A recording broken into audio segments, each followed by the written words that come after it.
Sometimes simple games are the most fun and unique ones. Tornado Outbreak actually falls in that category.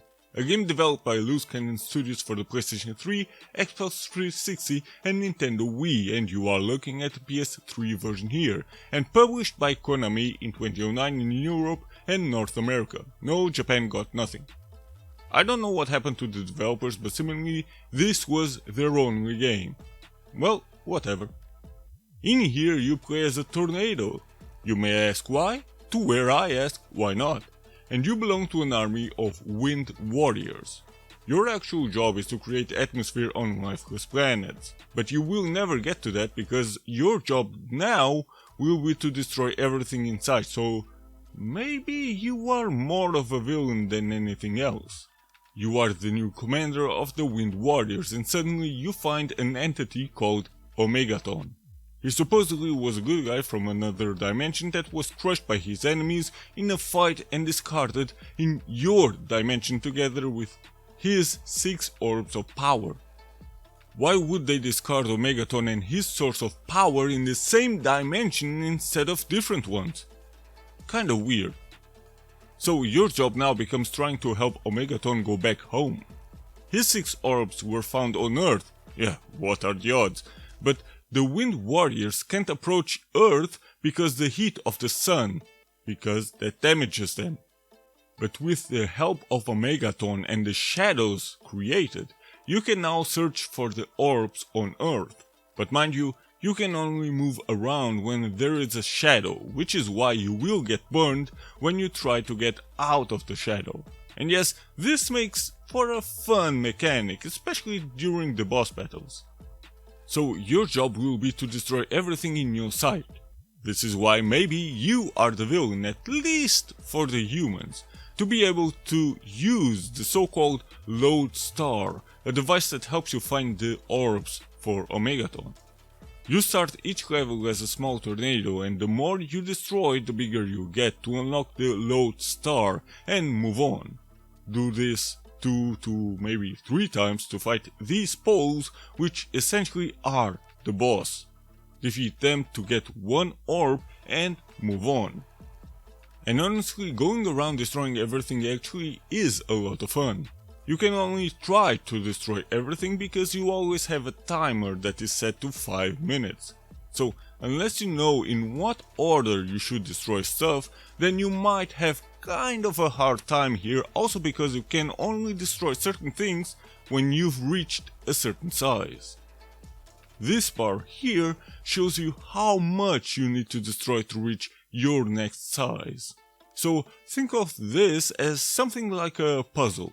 You have to destroy things in a certain order, and sometimes you simply need to fail and learn the proper route to get bigger and win. Since you are on a timer, the game also helps you out a bit by having these glowing objects and buildings. That's where the fireflies, supposedly your enemies, but are they? Are hiding, and if you collect them you increase your time by a bit. The more you collect at once, the more time you will get.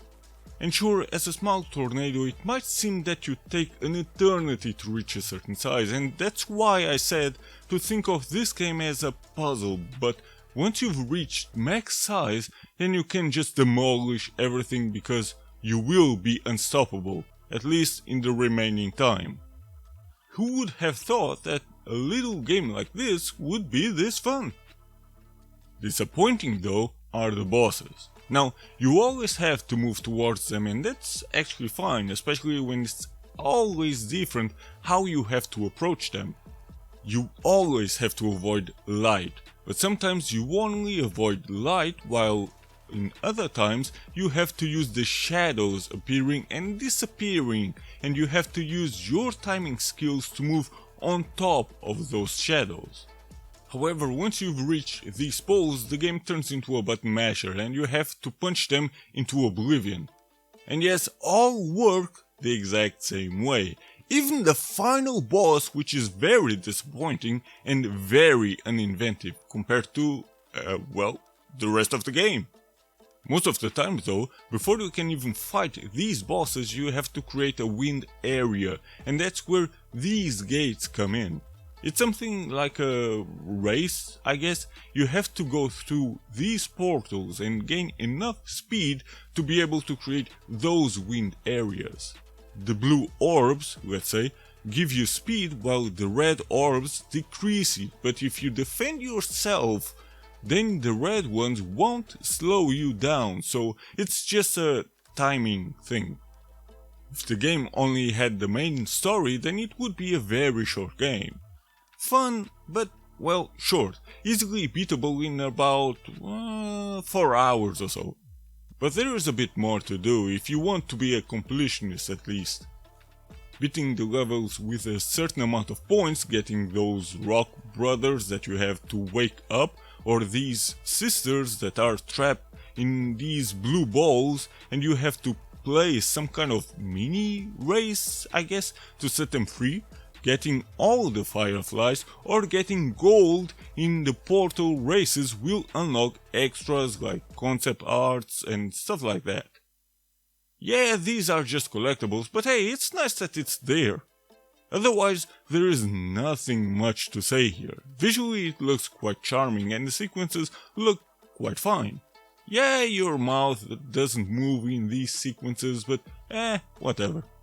However, I quite like how the level select stage is presented and how a level is destroyed after you've beaten the boss.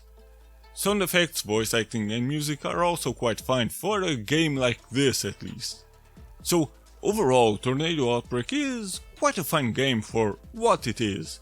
Sure, the target audience might be kids, but still, if the game is kind of inventive, then just play it with or without your kids.